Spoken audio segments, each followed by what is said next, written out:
Phew, it's cold in here. And hello again, and here we are back in my garage after quite a long delay. Not made a video since last summer. And the reason for that is that I've been really busy, had no time.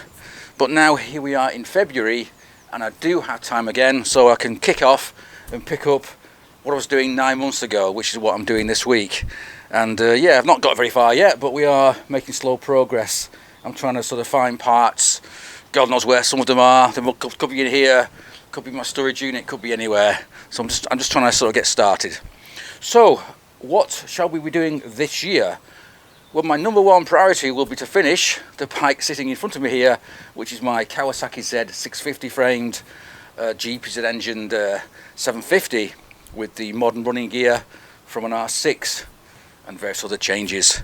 So what I have done is started off to rebuild the engine. I did start it last year, made a stupid mistake with the gearbox, had to start again.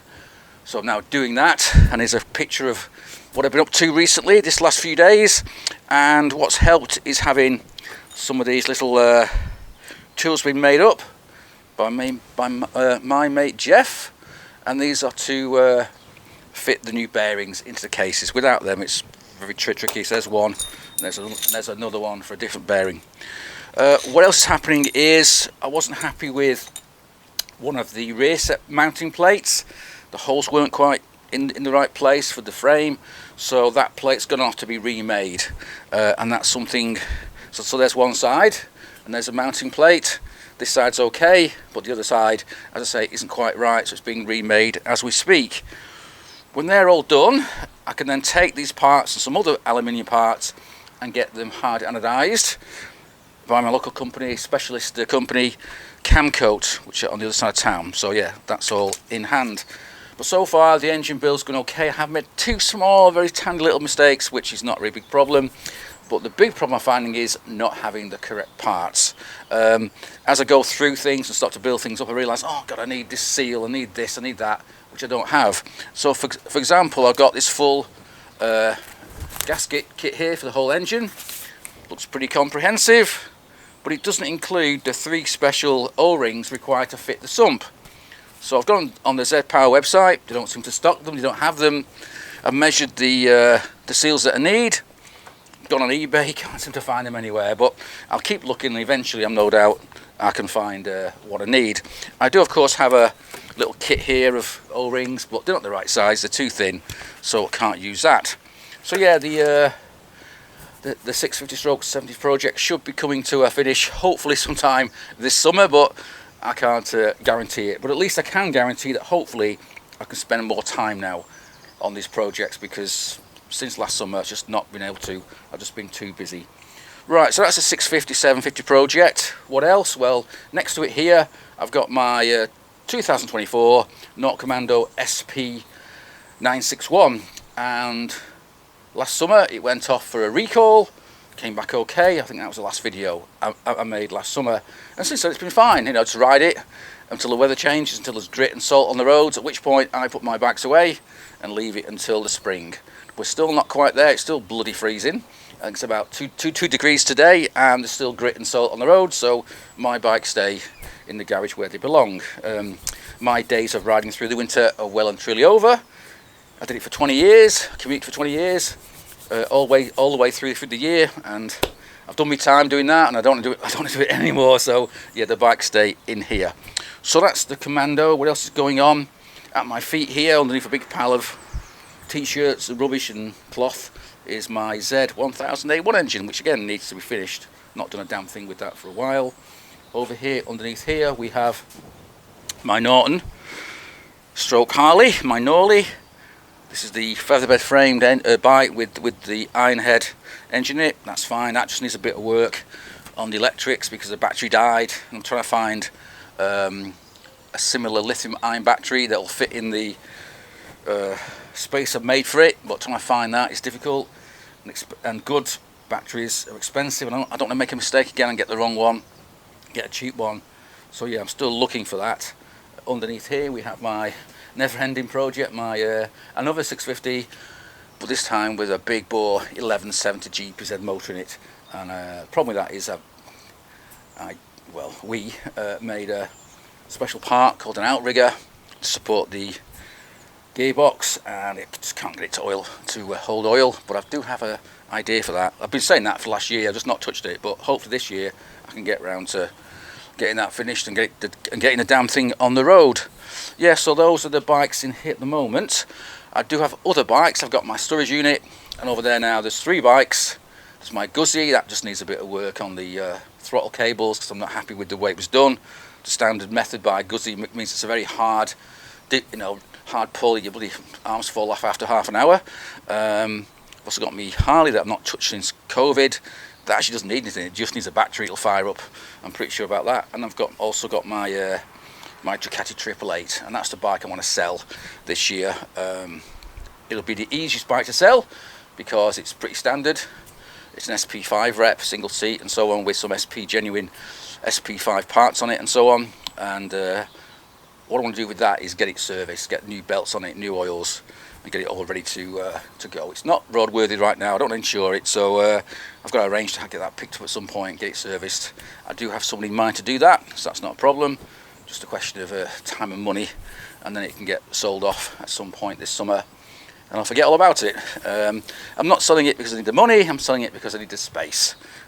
So yeah, space is a bit of an issue right now, and also because I've not ridden it for so long.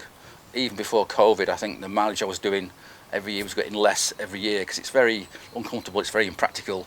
It's great for an hour or two on an open road on a beautiful day, but those days are few and far between. So yeah, I didn't ride it that much in the years before COVID. I've actually owned it now since I think 2007 or 8. Yeah, I've owned it for quite a long time, but it's time for that bike to go.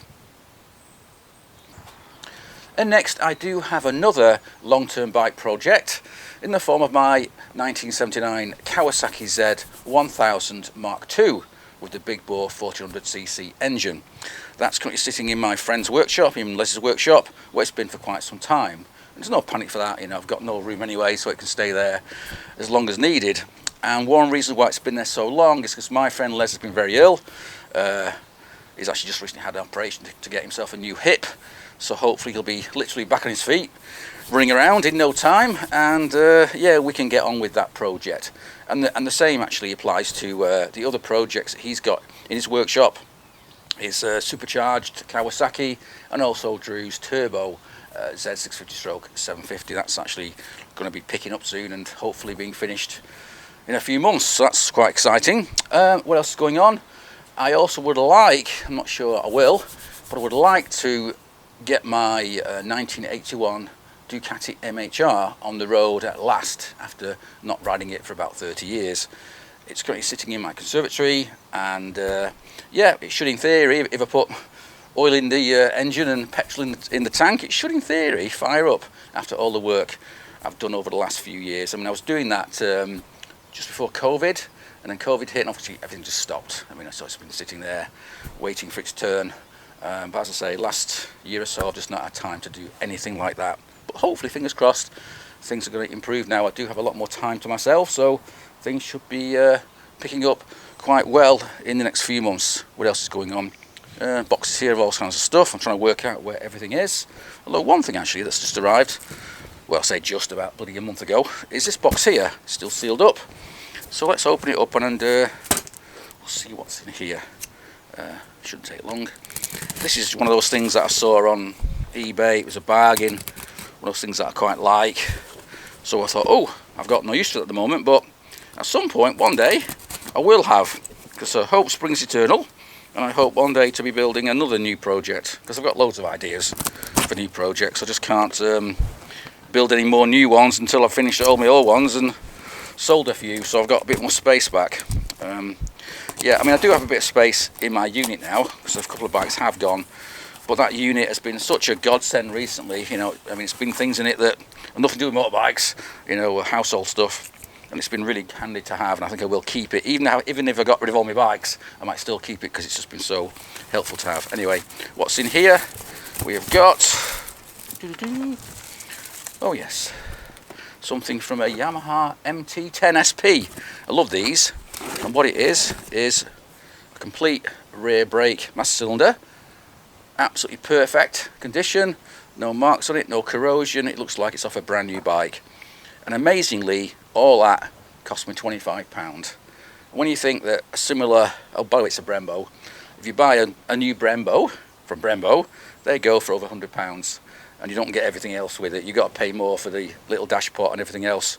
Yeah, whereas a similar item for say an older R1 or R6, they're in great demand because I guess people crash the bikes and race them and so on. And they can be 70 or 80 quid for a grotty old one that's, you know, dented and scratched, and don't want that. So yeah, that will come in very handy at some point.